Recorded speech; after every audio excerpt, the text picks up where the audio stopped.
You know, when I started this group, I had no plan. Just my backyard, a bit of grass, a neighbor from 2 doors down whose mother had stopped leaving the house.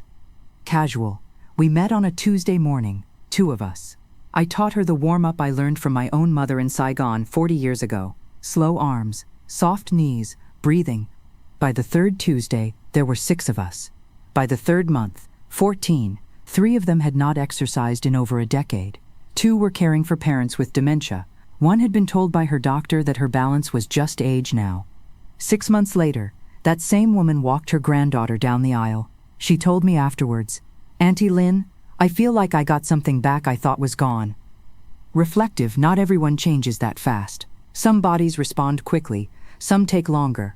But once I saw what was possible, I knew the group had to grow. Welcome to the Wellness Bridge. I'm Gary Chen, physiotherapist and founder of GC Integrative Physiotherapy and Wellness on the Gold Coast. Today's episode is about a sentence almost everyone over 50 has been told at some point. It's just your age, and about the research that quietly tells us for almost everything we mean by that sentence, it isn't true. My guest today is Auntie Lin. She's 58, Vietnamese-Australian, lives just inland of the Gold Coast, and is the primary caregiver for her 84-year-old mother. She also runs what is now one of the largest informal Tai Chi and walking groups on the northern Gold Coast, entirely from her backyard. Auntie Lin, thank you for being here. Thank you, Gary. Auntie Lin, I want to start with that doctor's sentence. Why did it bother you so much? Because I had heard it before, about my own mother. The same doctor, different doctor, same sentence. "Mrs. Lin, your balance is just age now." And what does that mean? It means stop trying. It means buy a walking stick. It means accept it. And then we did the opposite. And 6 months later, her balance was better than mine, which is humbling when you are the daughter. Reflective? This is something I see in clinic every week. A patient walks in with what they have been told is age-related decline. And when we actually test what's underneath strength, balance, coordination, breathing pattern, it's almost never age. It's disuse. There's a name for this in the research literature now. It's called sarcopenia, the progressive loss of muscle mass and strength. And in the 2019 European consensus paper, sarcopenia was reclassified from a feature of aging to a muscle disease. That single word change matters. Diseases are treated, features are accepted. The reframe physios already used clinically and rarely surfaced publicly is untrained aging. Most of what we call odd is untrained. Disuse compounding for 30 years. My mother understood this without ever reading a paper. Let's talk about the research that backs this up, because I think a lot of listeners hear you can train at any age, and they assume that means a 70-year-old, not a 90-year-old. In 1990, a researcher named Maria Fiortoroni published a study in JAMA. She took 10 frail nursing home residents, average age 90, and put them on 8 weeks of high-intensity strength training. Not gentle stretching, real resistance. Surprised, the average strength gain across the group was 174%. 2 participants gave up their walking canes. The largest individual gainer was 96 years old. Reflective. I would like to meet that woman. Me too. That study is now 35 years old, and it has been replicated dozens of times. The conclusion is settled science. Muscle responds to training at any age. Frailty is not a wall.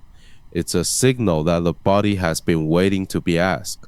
Now, strength is one piece. The other piece is balance. And this is where Tai Chi quietly outperforms almost everything else we've measured for older adults. A 2017 meta-analysis by Lomas Vega in the Journal of the American Geriatric Society pulled 10 randomized trials. Tai Chi reduced fall rates by 31%. A 2018 trial by Fozhong Li in JAMA Internal Medicine, 670 adults aged 70 and over, all at high risk of falling. Tai Chi cut falls by 58% compared to stretching. And in 2007, a 102-person Sydney trial by Vocalatos showed exactly the same effect in Australian community-dwelling older adults. Reflective falls are not a small problem. They are the leading cause of injury death in adults over 65. And a 31 to 58% reduction is a public health number, not a wellness number. And here is the part most people miss. There's a 2014 systematic review, also in the Journal of the American Geriatric Society by Peter Wayne. 20 studies looking at Tai Chi and cognition, memory, executive function, attention. The effect size was moderate, comparable to aerobic exercise. So we are not just talking about preventing a fall, we are talking about preserving the brain as well. Strength, balance, cognition, free of the most expensive losses of late life, all responding to the same practice. My mother forgets the name of her grandson sometimes now, but on Tuesday morning, she remembers every single movement we did the week before. Her body remembers. That's where she lives now, more in her body than in words. Auntie Lin, here is what I find fascinating. Your backyard group recreated the entire architecture of these clinical trials without ever meaning to. How? Warm in Vietnam, in the village where my mother grew up. Every morning the older people met under the banyan tree. They moved together. They drank tea after. Nobody called it exercise. Nobody called it therapy. It was just the morning. When I came to Australia, I noticed that disappeared. Older people exercise alone on a treadmill, watching the news, or they don't exercise at all. There is no banyan tree. So I made a banyan tree in my backyard. Reflective. This is the bridge moment for me. Western research keeps rediscovering what Eastern community structures already knew. A 2021 University of Michigan poll, 50% of caregivers report loneliness. A 2011 paper in Globalization and Health, Social Participation predicts mortality reduction comparable to quitting smoking. Lavresky's 2013 trial, older adults who added Tai Chi to their existing antidepressant treatment showed greater improvement in depression scores than those on antidepressants alone, suggesting that movement and community practice may complement, not replace, medical care. Take three things: strength training, balance practice, social belonging, and you have a combination of interventions with strong evidence for supporting healthy aging, working alongside whatever medical care a person may also need. Auntie Lin's group is doing all three. Warm, we are also drinking a lot of tea. That counts. Gary, can I say one more thing about the caregivers in my group? Because this is the part I did not expect. Wong, please. When women come to me caring for their parents, they always arrive a little smaller, hunched, tired. They apologize a lot. After 3 months in the group, something changes. They stand differently. They laugh more. One of them told me she had not laughed for 2 years before joining. 2 years. The exercise mattered, but what brought her back was being seen. Being inside a circle of women who were also tired, who also had a parent forgetting their name. Nobody had to explain anything. We just moved together. That's the piece that almost no clinical trial captures cleanly. But every caregiver who has been inside a group like yours describes it the same way.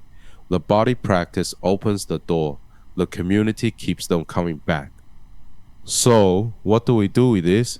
5 practical takeaways. 1. If you are over 50 and you have been told something is just age, ask one question first.